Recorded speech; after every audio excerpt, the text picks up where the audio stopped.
I just wanted to come on so you see a face, you have a face with a name. I'm Margaret Marchand. I do, I am an elected official in the state of New York on the Board of Education in a school district, but I am not here tonight as that representative. And I just wanted to say that I'm here as a mom, as a fellow American, as a New York State resident. And tonight's presentation and PowerPoint presentation and information that's going to be disseminated is because a very strong group of people have come together who didn't know each other before and started sharing information and connecting the dots together. And what we feel that we've found is something that we feel is really going to endanger living in New York State. It's going to strip us of our rights. And it's something that doesn't just affect the children anymore. It affects all 19 million of us living in New York State. So with that, I'm going to ask Monique just to put the PowerPoint on. You won't see me anymore, and I'm just going to walk you through it. I just want to say I'm going to really give you a lot of information. So don't panic if you don't get it in the first run. This is being recorded and it's going to be put up on the People's Coalition website, which we'll get to in a second. It's just really important that you hear it. If you're hearing it for the first time, just listen, take notes, and don't focus so much on the minutia. You'll have time to research that afterward. Just try and take away from it the overarching process that I'm going to kind of reveal tonight and to show you what's going on in New York.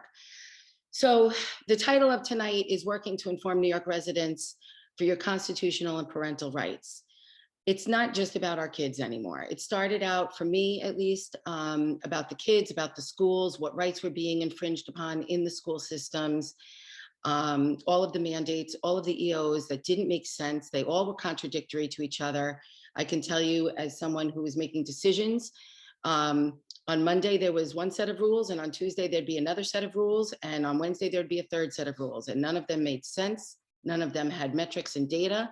None of them had an end date ever, and it was just a constant moving of goalposts. So it started out for me that way, but what I quickly realized was these were all infringements on constitutional rights of children. And now it's really become much broader because now they're going after the constitutional rights of all of us in the state. Next slide. So the People's Coalition was born not by me, but by a wonderful group of ladies and gentlemen who felt that there was a lot of information being disseminated out there. A lot of people starting groups, grassroots groups, they all felt something was wrong. They all felt like they had to get up and do something, and it's been fantastic. But what happened was the wires started to get crossed, and there just happened to be a lot of information flowing around. So the thought came that why don't we try and make like an information highway, a landing spot for all of these groups to reach out and go to and find the information in a correct form, easy to use. We're all really, really busy people. And what I find is you have to give everybody everything. So this site does that. And I just want to quickly read their mission statement because I think it's beautiful. The coalition recognizes that our fundamental rights are in danger and being threatened by overarching state and federal governments. We seek to unite grassroots, freedom-loving individuals and organizations from across the great state of New York in an effort to work collaboratively to the greater good for all. Through the sharing of information, resources, time, and talents to tackle every aspect of the system that has been corrupted, we can reach our collective goals, returning the power to the people.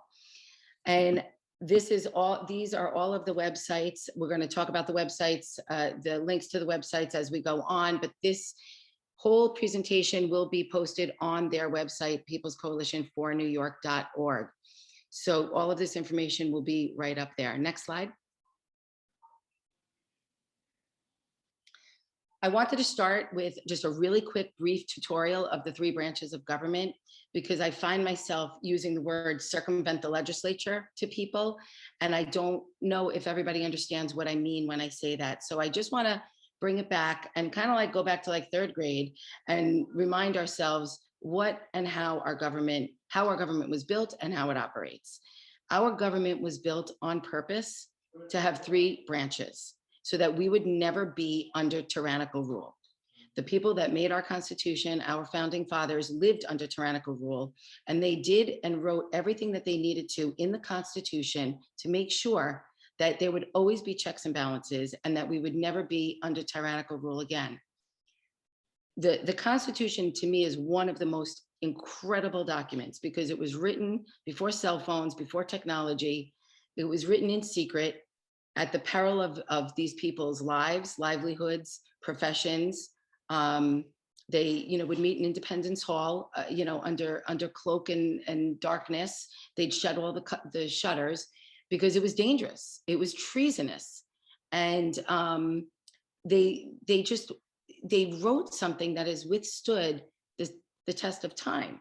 And 200 plus years later, with all the technology and all the advancements and all the inventions, we can still go back to that document and find our freedoms and understand that that's the law of the land, and understand that they built this system, the 3-part system, the 3 branches, to protect us.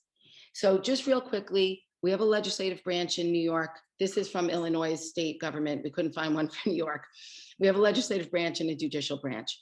Very important to note, we vote all those people into those positions. They check each other. Legislative branch makes the laws, judicial branch says, hey, wait a minute, that law isn't so great, it's violating this constitutional right, kicks it back to the legislator. Legislative comes to a better bill, they pass a law, it goes up to the executive branch. Again, every single person in the executive branch is an elected official. That's very important. The people chose and put them there. The executive branch then says, yes, I like this bill, no, I don't, and they can veto it or not, and it becomes permanent law. If it's permanent law, the people in the executive branch, in our government, the governor, all those people listed there, they then are empowered to enforce the law. It is so important to understand that within our government, we have agencies and departments, and they are in existence because the legislative branch created them. So in technical legal terms, they're actually called creatures of the legislature. And the agencies are not elected. They are appointed people. So we're basically looking at people who are making rules for us that have no accountability for the people, because nobody voted. Their job is safe. They don't have to run again. They don't have to show a voting record. Nobody can touch them until maybe the next administration comes in and doesn't like them and removes them. So I just wanted to really quickly talk about how there's 3 branches of our government. That's how our government works on the state level and the federal level. They are separate but equal, and they have checks and balances.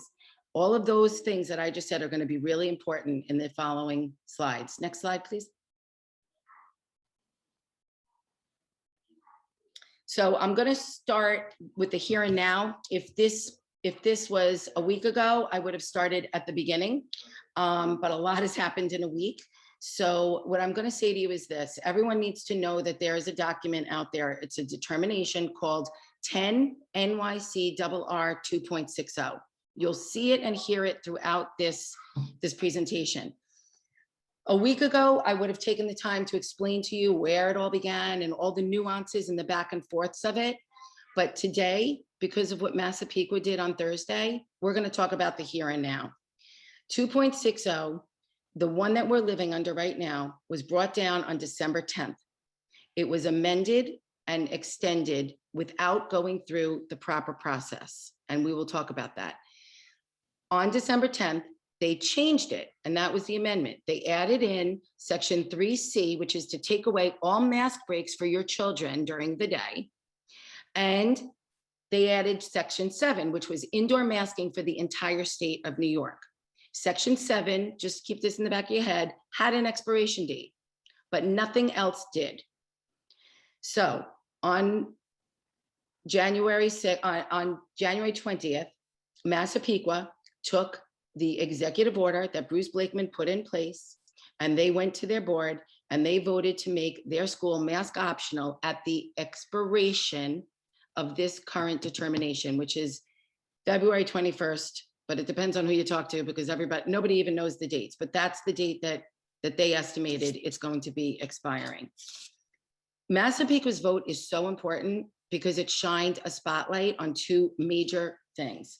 The first thing it did was it basically proved that 2.60 didn't have the legal teeth that everybody has been telling us it has.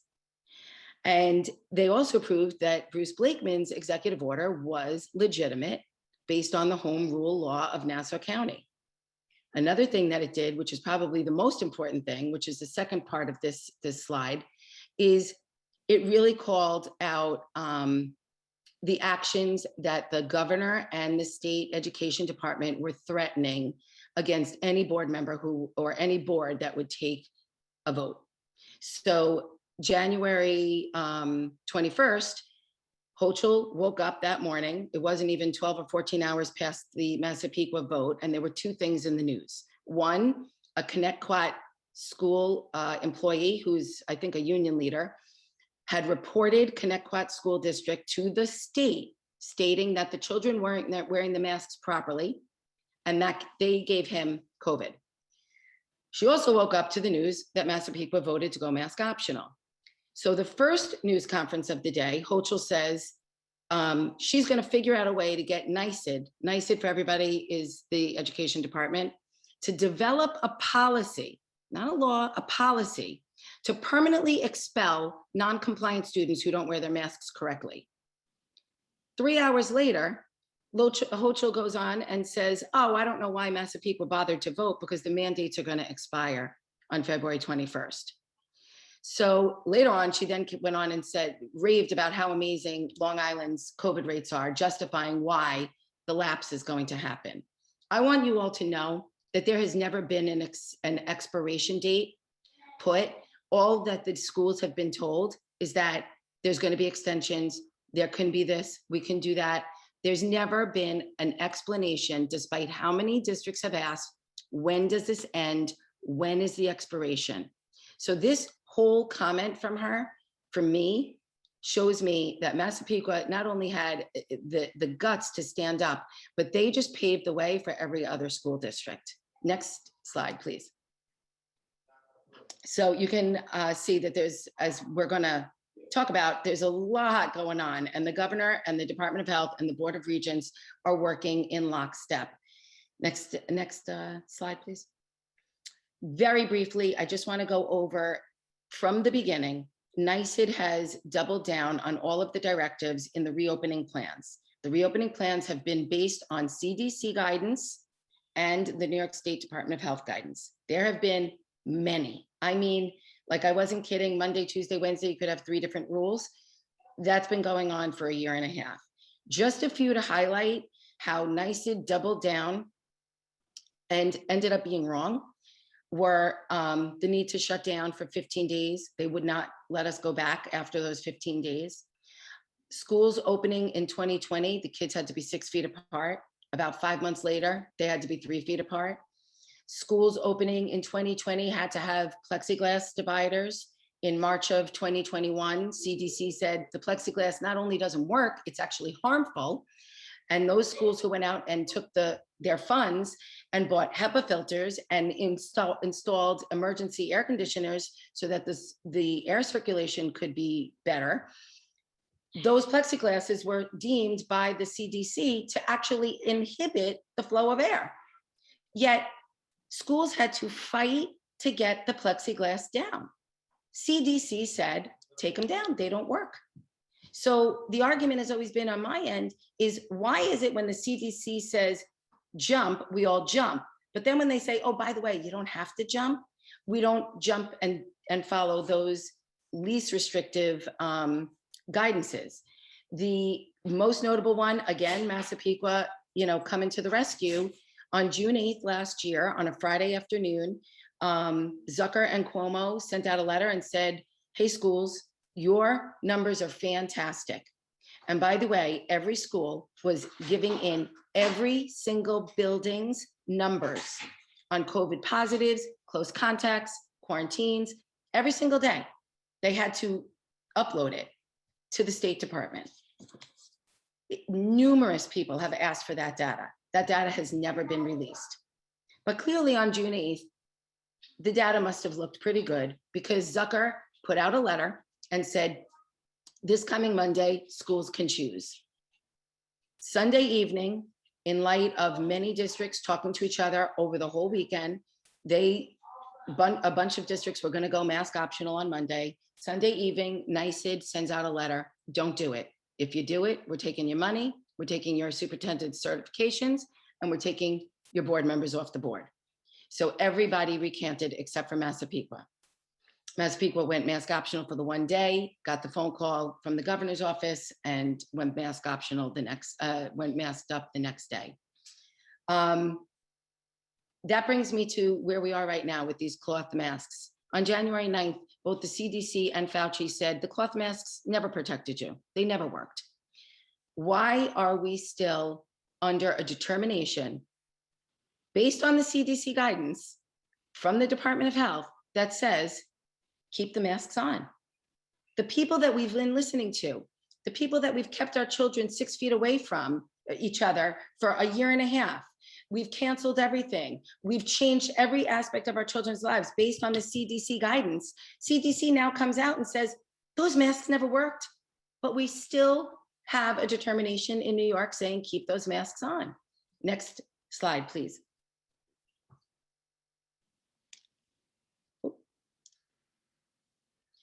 So just very briefly, the executive order that Cuomo was granted in 2020 was basically a unilateral field day for him. He could do anything that he wanted, and it was lawfully given to him in March of 2020. I don't blame anybody who was sitting in that elected position to give him that power. At that point, life was scary. Nobody knew what was going on.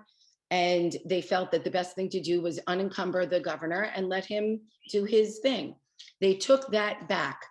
That's very important to note. They took that back. March, yes. Last March, they took it back.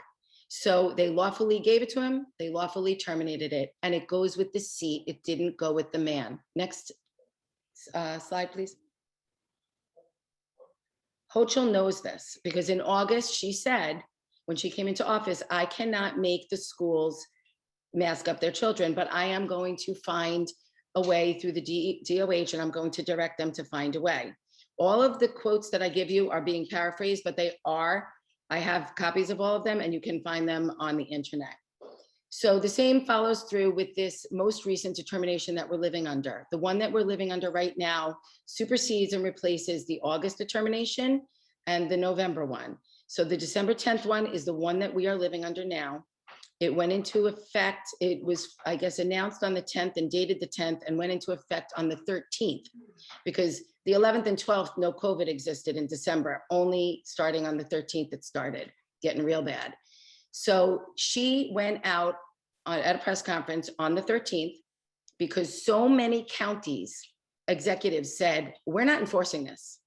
So she went out and said, oh, by the way, I can't enforce them.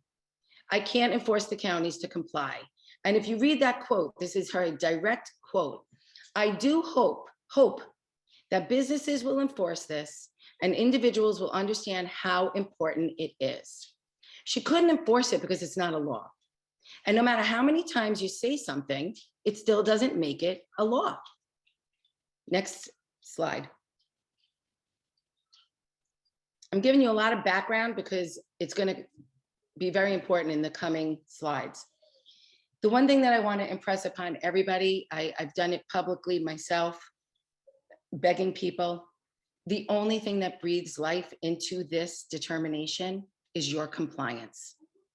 Every single time you walk into a building, a store, a Costco, a Target, a hairdresser, a church, without a mask, you are breathing life into the legitimacy of a determination that has absolutely no basis in law.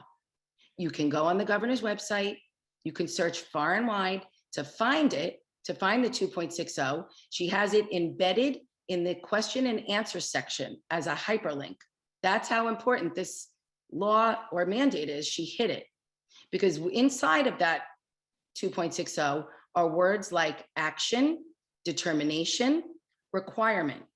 The word mandate isn't there. The word law isn't there. And even if it was a mandate, it's still not a law.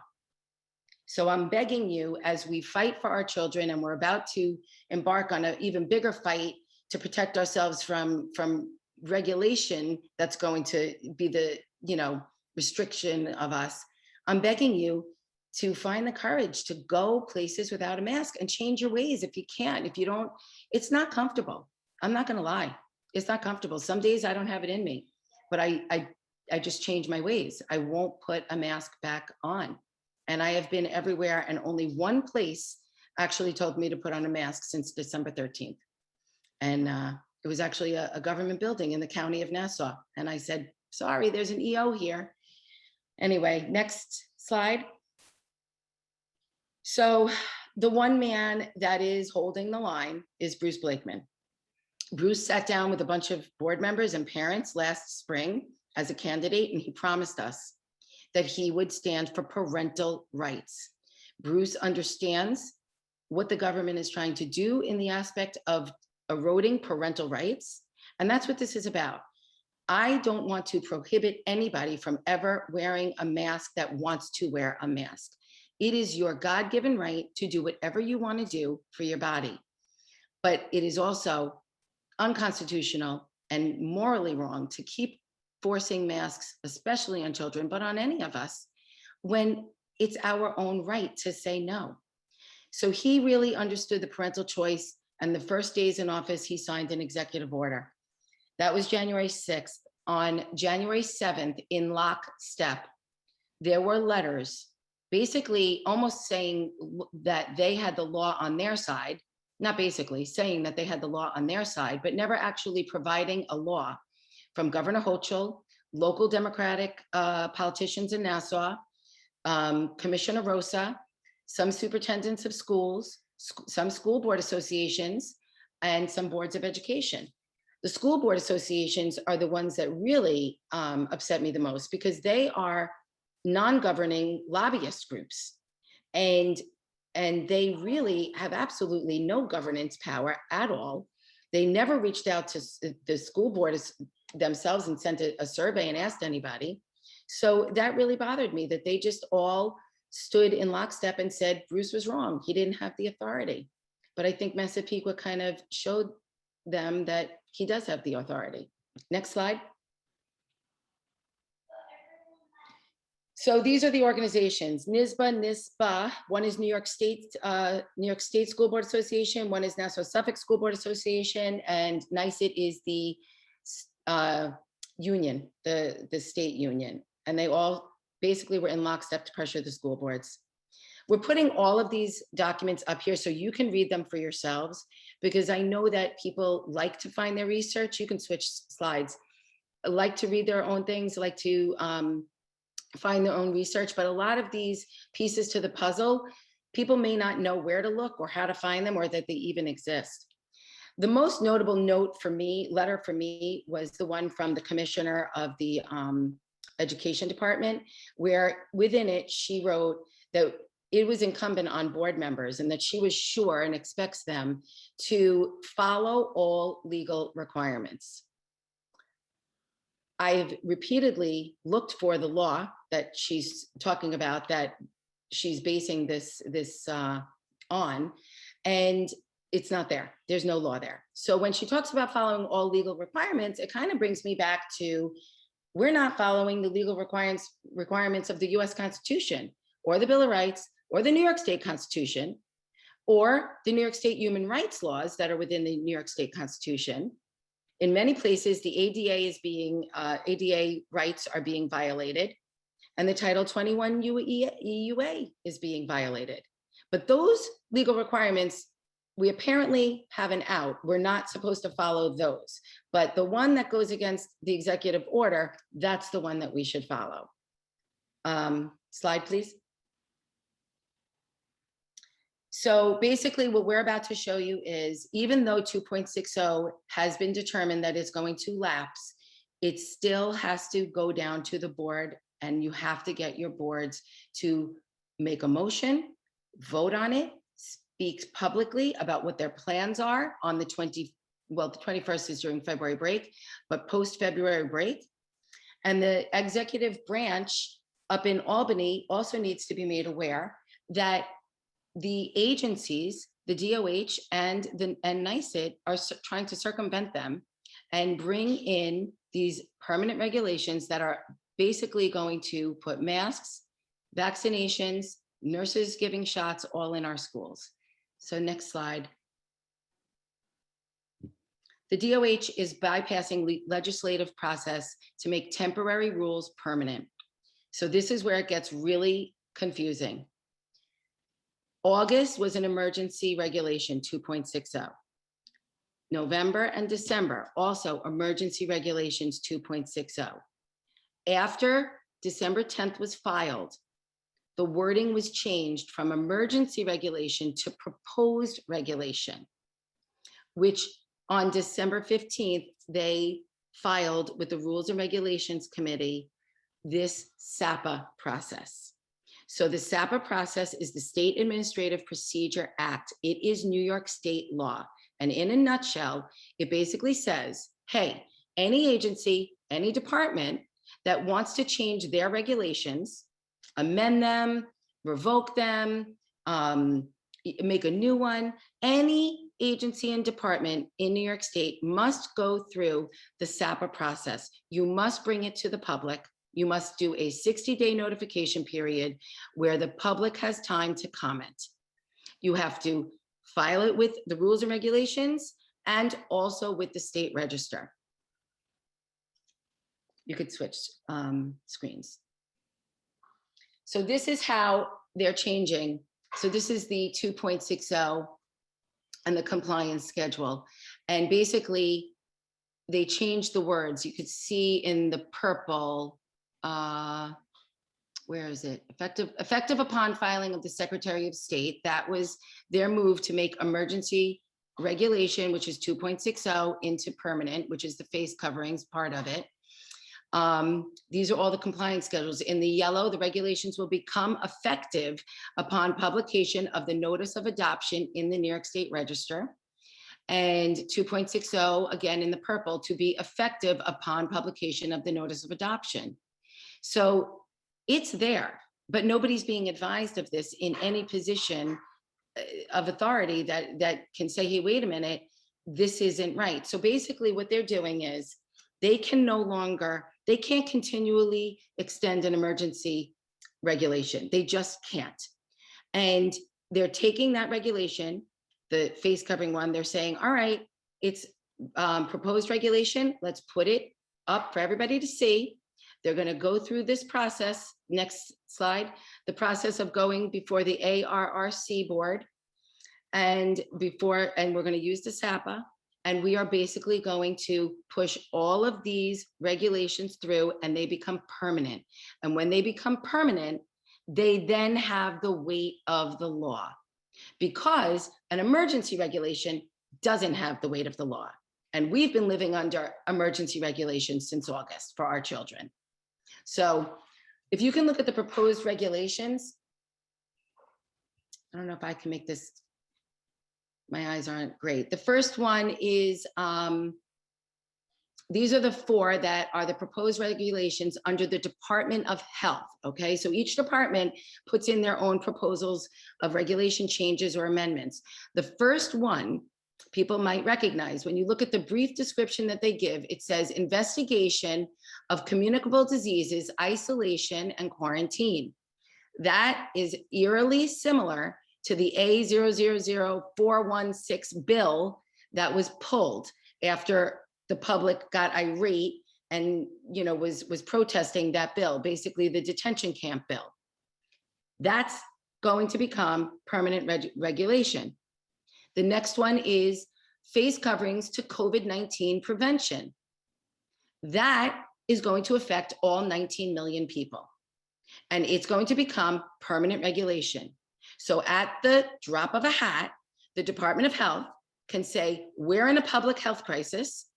The governor can say, whoop, get the masks back on, with absolutely no metrics or data, because they haven't given us any metrics or data. So why would they start now? We're all complying. They've given us no data points, no metric of why we're wearing a mask, when we're out of a mask. The next one is oh, this one's really sad. This one is not one that we're asking you guys to fight, but if you want to fight it independently, please do. It's just within the DOH proposed regulation. It's for the nursing homes. And it's really, if you get a chance to read it, it's really sad. It's basically making it very difficult for loved ones to go into nursing homes, even when the people are, near death, and the hoops that they're making loved ones jump through, like getting doctor's notes and things like that.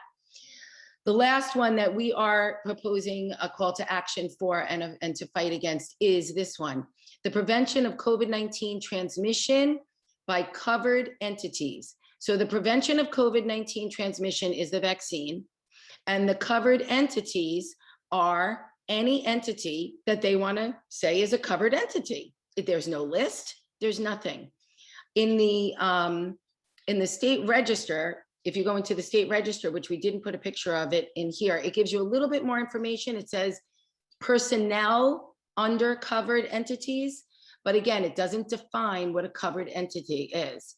And the one thing that I've learned in the past 20 months is every single word matters.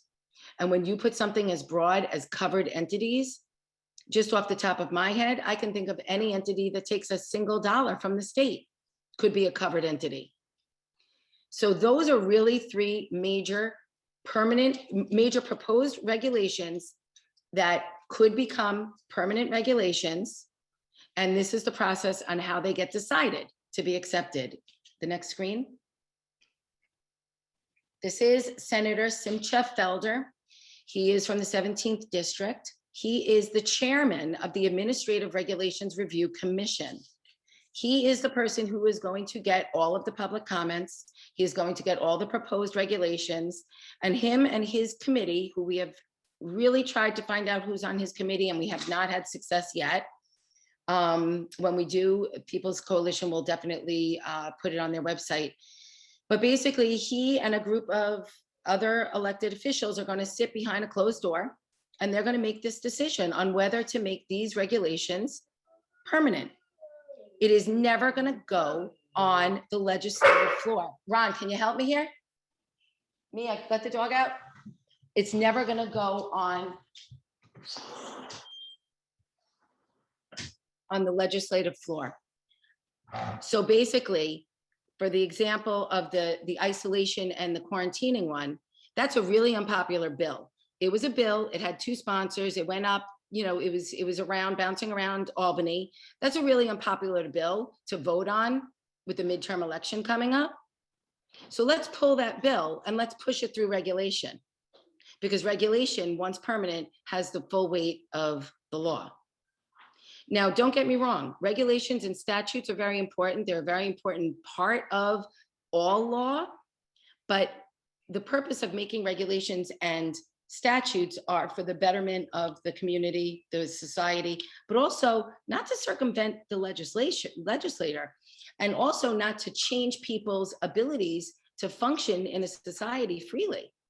And that's what all of those proposed regulations do. Every single one of those should be a bill. Somebody should put their name to it and let our elected officials vote for or against it. Let them debate it on Capitol Hill. Not sneak it out the back door, not make the people think that they won something because we were all so active and all fighting for that, against that 416 and the other bills. We all thought we won. We didn't win. They just took it and walked it around down the hall and brought it to a committee. Next slide, please. So this is just how you would see it if you do the research. Yeah. Oh, this is how you would see it if you do the research. So it is listed both as proposed regulations in the rules and regulations. Oop. And it's also then listed by department in the New York State Register. And as you can see here, there's multiple departments, but you see here in the health department, and there is a page on the New York State Register that you can see a little bit of more expanded information, but still very broad and very limited. but definitely a little bit more than what you're getting right here. Next slide, please. So while the New York State Department of Health is busy passing through regulation, don't you worry, the state ed department's been doing it too. And they've been doing it. And I just, tonight, just even reading through this slideshow, practicing, we caught something else. So think of it as this: New York State Department of Health is in the left lane. New York State Department of Ed is in the right lane. We're all driving in the same direction. They're bringing all different proposals to the table. And when those proposals meet with any possibility of any of the bills being passed into law that are circulating around, this is a very bad scenario. So I'm going to show you what the Board of the Education Department's been up to. Back in October, next slide, please. This is just the education proposal in the New York State Register. And if you can read it, it just says that, I'm paraphrasing because I can't see the words, I cannot. It basically says that school nurses are going to be granted full authority to give the COVID-19 shot in the schools. School nurses, that is what they're going for. Next slide.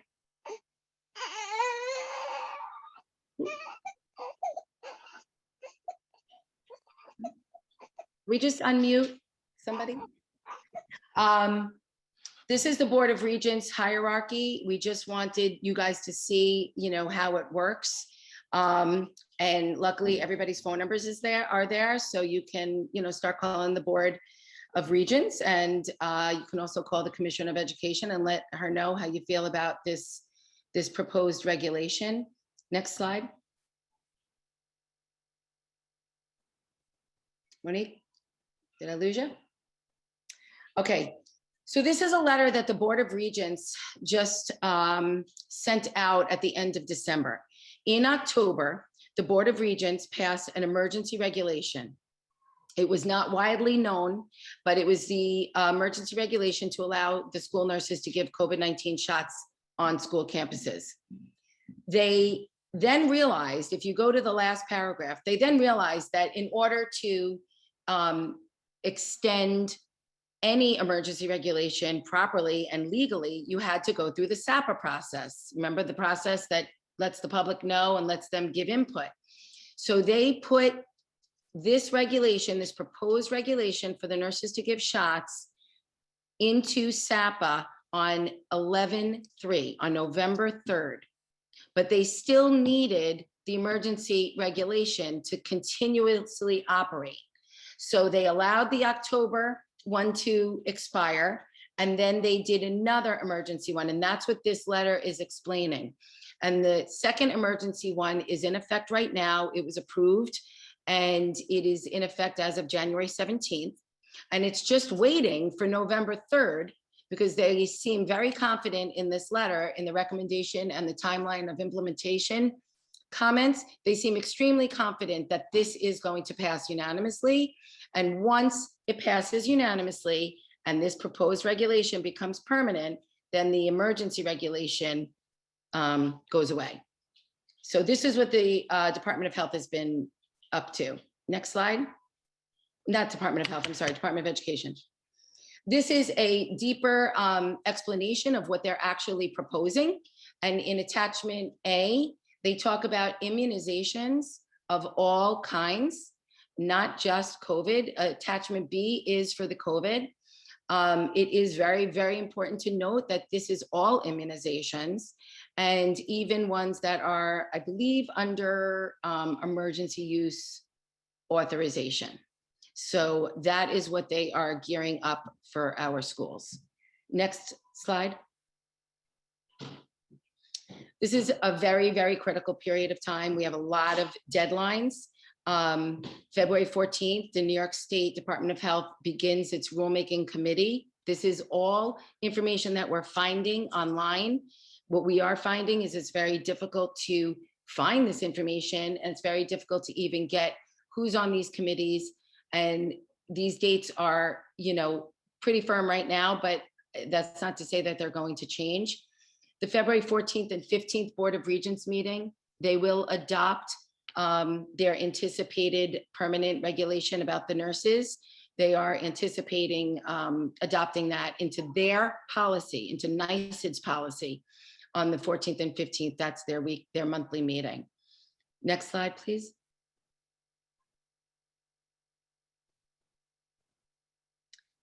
So that just kind of brings us to why we're doing this tonight. We need everybody to act together. And I've heard a few things, over the past few days. And I just have to stop and just say this. I don't care who you voted for in 2020. I don't care what your political party is. I need everybody to understand that the only way to win this is if we work together and if we unite with each other. And that doesn't always have to be something that, well, I was right, you were wrong, or I told you so. We have to put all of that aside, because what we are about to face is, in my opinion, catastrophic.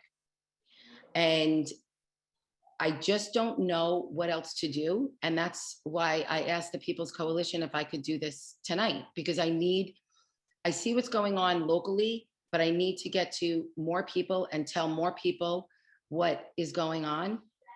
And when I tell you that the government is obfuscating to the highest degree, that even board members who are asking questions are being pushed off.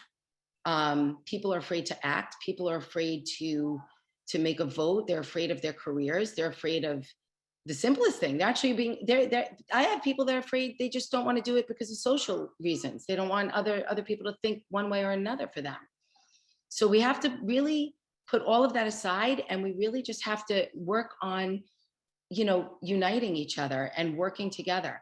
And the two call to actions that are absolutely, so important right now are the time to act, which is for all New York State residents, every single one of them.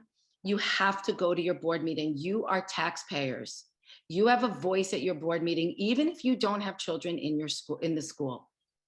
And what you need to know is that the school boards are the responsible party. We are the closest elected official to the people. School board members are the people that you see in the gym, at church, in the supermarket, on the fields. They are your closest access to government, and probably the most instrumental because they affect your children on a daily basis. The second call to action is the one that we've been highlighting, all of the regulations. This one is on the People's Coalition for FORNY, People's Coalition for New York. I don't want to get it wrong. Monique, you want to pop in and say what it is? I don't know it off the top of my head. It's People's Coalition for NY.org. Thank you. / urgent action. Thank you. Thank you. If you go to the regular homepage, People's Coalition for NY.org, then you can click urgent action. It's in the navigation on the top right in the black bubble. Monique, would you put that in the chat? It's in on there. The side so people can actually see it? Yep. Brianna got it. Great. All right. Those are the tech and writing and research gurus. So basically what they set up for you on this website is one-stop shopping. You go there, you click on the urgent call to action, and every single thing that you need is going to be in there. Every single email, there's prompts. It is very important that you understand that each regulation needs its own email. And it's also very, very important that you understand you cannot cut and paste. You have to personalize it. There are writing prompts, but please add a personal introduction, a personal reason why you're opposed to these regulations, because what they do is if form letters come in, they actually count them as one. So if 10 form letters come in, it's one, and they discount the other 9. And it's very, very important if you are writing an email that you don't put all of the regulations in one email. Each regulation has to have its own email. Everything is spelled out for you on this website. It is literally one-stop shopping. I implore all of you to take this website and share it with every single person that you know. And that brings us to the next slide. I'm going to bounce back to what you can do at the board meetings later. We all need to exit our echo chamber. Our echo chambers on social media are people who think like us and agree with us. We need to go find the people that don't. We need to find people who maybe, believed something and now are starting to think maybe that wasn't the right thing, or maybe just coming to terms with the fact that they are going to be okay, that they can survive this virus, that there are therapeutics. Who knows what anybody is thinking, but you have to reach out and you have to do it. And it's uncomfortable, but you have to do it outside of your neck of the woods, outside of your little bubble. And the best thing that I think is to start going old school. Email people again. Go into your email and just send out an email blast and say, hey, listen, I was on this Zoom. It's recorded. Take a listen, or just go to the website and look and do the research yourself. Send emails to people. Send texts to your friends. And then when you write and send these texts and emails, at the bottom of it, say, please, once you've reviewed it for yourself, call me, let's have a conversation, or send it to 5 more people, or 10 more people, or 15 more people. The grapevine is powerful. We push out call to actions all the time, and they come back to the People's Coalition, which is the greatest thing. It's like, hey, did you see that? This week, that call to action, the urgent call to action for the regulations, made it all the way up to Buffalo and back. So it is working, and it's because we're united with each other. And it's because we're starting to talk to each other, and we're starting to talk to the communities next to us. Do not underestimate the power that you have within your community, though. The other thing is, please go on findmylegislature.com. It is a website. You put in your zip code and all of your elected officials pop up. You need to know who your state assembly people are and your state senators are. You also should know who your county legislators are and the one that represents your district. These people have power. We have been finding that we're informing them of what's going on. That's not okay. And it can't just be a small group of us. They all need to know that they are elected by us, and we need them to start acting. We need them to start doing their due diligence. We need them to start looking at this regulations loophole, because that's what it is. They're pushing everything through regulation. That's what circumventing the legislature means. They don't need anybody to have any bad headline. They don't need to have anybody to have a bad voting record. Oh, don't vote for him. He voted for masks. Oh, don't vote for her. She voted for the vaccine mandate. They don't want that responsibility, but it is theirs. When they took that oath to sit in that chamber, that's what they took the oath to do, to represent the people. And we need to hold them accountable in a very professional, smart, and orderly way, but we need to hold them responsible en masse. The next thing is the media. The media covers nothing. Nothing that has to do with this. So please, if you are tech savvy, if you're on the social media networks, please figure out how to go in and utilize your social media to the best of its ability. Go into the comment sections of these elected officials. Go into the comment sections of any article for any news organization. Ask them where they were. Why didn't you cover this? Do you know what's going on here? Next slide, please. Oh, I did that already. Okay, next one. Your compliance is keeping this alive. It's over 29 county executives said in December, we're not enforcing the mask mandate for the indoor or, statewide. Everywhere I go, people are in masks.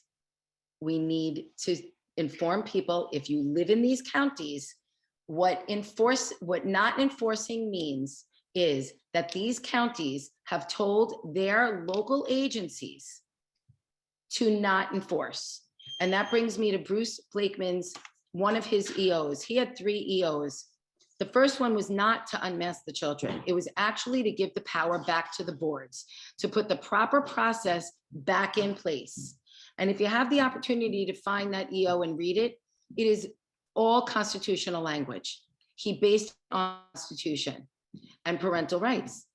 The second EO, he said all Nassau County workers do not have to wear a mask indoors. That's in direct violation of 2.60 section 7. The third one, the third EO said that all of his agencies, every county executive is in charge of their police department, their fire marshal, and their Department of Health. They are in charge of it, unless we're under executive orders and in a state of emergency, and we're not. So he directed his agencies, you are not to enforce any of these mask mandates. You are not to issue fines, nothing.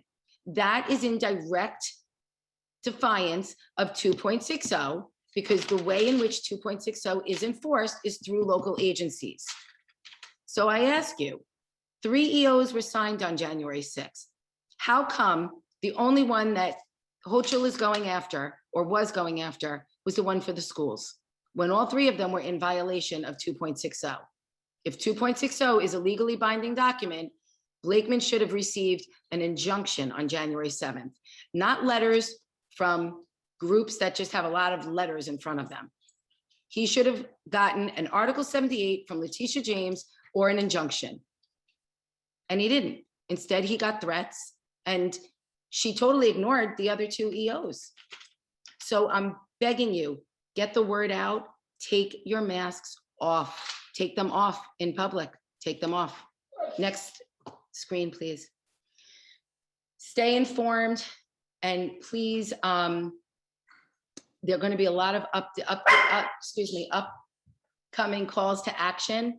They are very, very, very in-depth with the information. It's not easy, but if you don't do the public comments right, they don't count. So please just stay up to date. If you go on the People's Coalition for New York.org, there's a link in there where you can put your email, and they will push out notifications whenever a new call to action comes out. Like today, all of you guys were, notified about this Zoom. So that's a really important tool.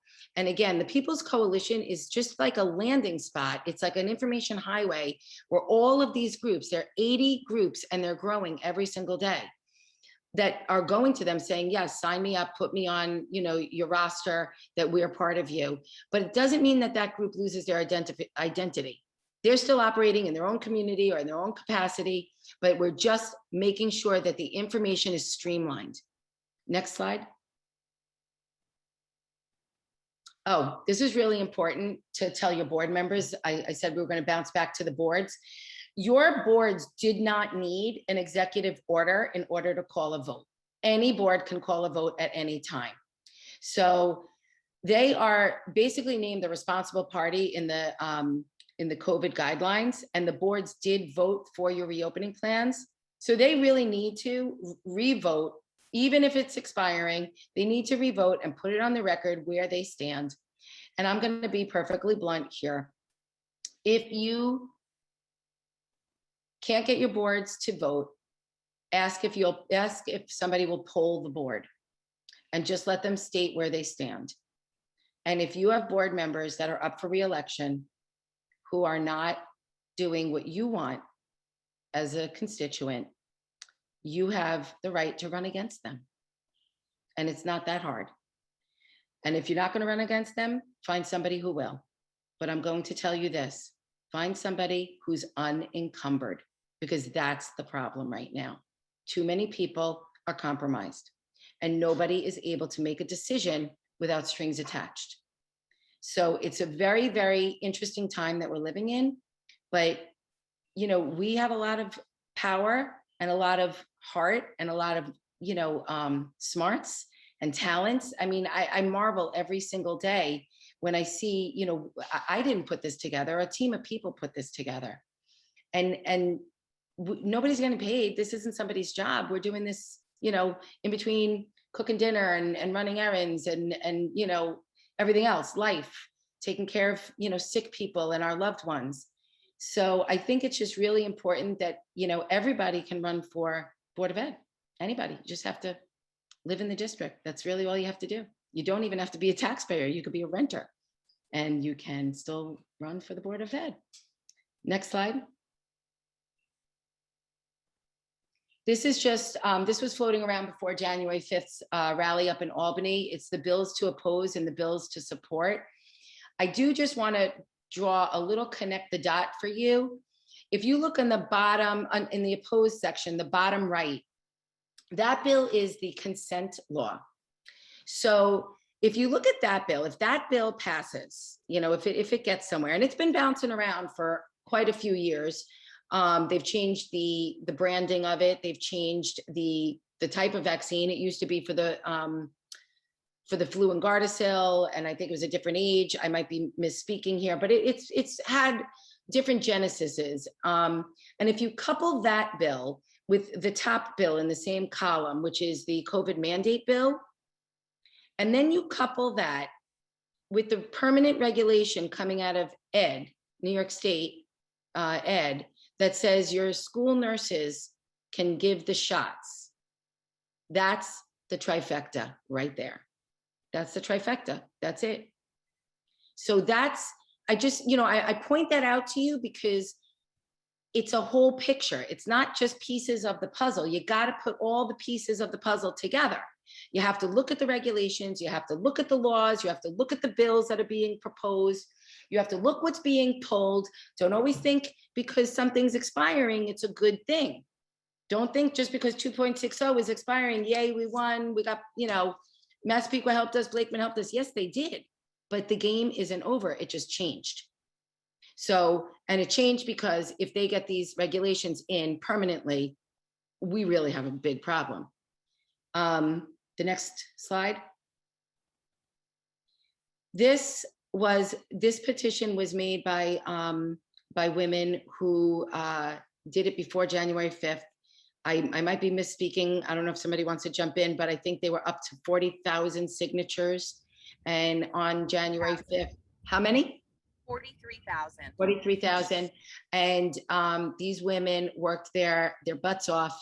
They got all the signatures. They crowdsourced some money and they printed out the signatures, and that's a picture of the package. And it says handle with care. And they delivered that stack of 43,000 signatures to all 150 elected state officials in Albany. They got it to them in hand, not in a digital, little thing, but actually the weight of seeing 40,000 signatures printed out on paper. And that's powerful. Some of them did go digitally, but right, they were actually they were printed out, actually physically mailed. They were printed out and physically mailed to every single health committee member. Mm-hmm. And then the remainder of what was left over, which I believe was 4 full reams, went right to assembly for distribution. And then there were some that did get them. Well, wasn't your plan to deliver them, but then they shut the building down? Yes. Yeah. They were planning on delivering them on January 5th and they weren't allowed in the building. Yes. So the next slide. These slides, we're not going to talk through them, but if you can just kind of click through them as I'm talking, Monique, these are constitutional cases. These are cases that are upheld by the Supreme Court that tell you that you have parental rights. Your child does not belong to anybody other than you. And I watched a video just yesterday. I don't know who put it out, but it was extremely troubling, where I hear a narrative coming out about how public education, there was something wrong with the amount of money that we've been given to public education, because we always thought of ourselves as like individuals and like our children were private, like they were ours. But we have to change that way of thinking. I'm paraphrasing, but that we have to change that way of thinking, and our children are part of the collective. And now maybe we'll, funnel the money in the right ways, and public education will be a better place. I don't like hearing that, because I feel the narrative is there, and it's this undercurrent of almost like prepping parents, like, oh, my kid is part of the collective. Listen, don't get me wrong. Every single person on this planet has a right to do the right thing. Help others, help those in need, love everybody. That's just basic humanity. But we don't have to give our children over to the estate wards, because they say so. And that's what all of these regulations are moving towards. That's basically what they've done to us for the past 20 months. Every time we said, but our kid this is a detriment to our kid, they didn't want to hear it. So I really, take some time. I know this is a boatload that was just dumped on you. Take some time and go through those cases, and know that the law is on your side. I have been saying this, but and a lot of other board members have been saying it. The law is on our side. Nobody will just tell us that it is.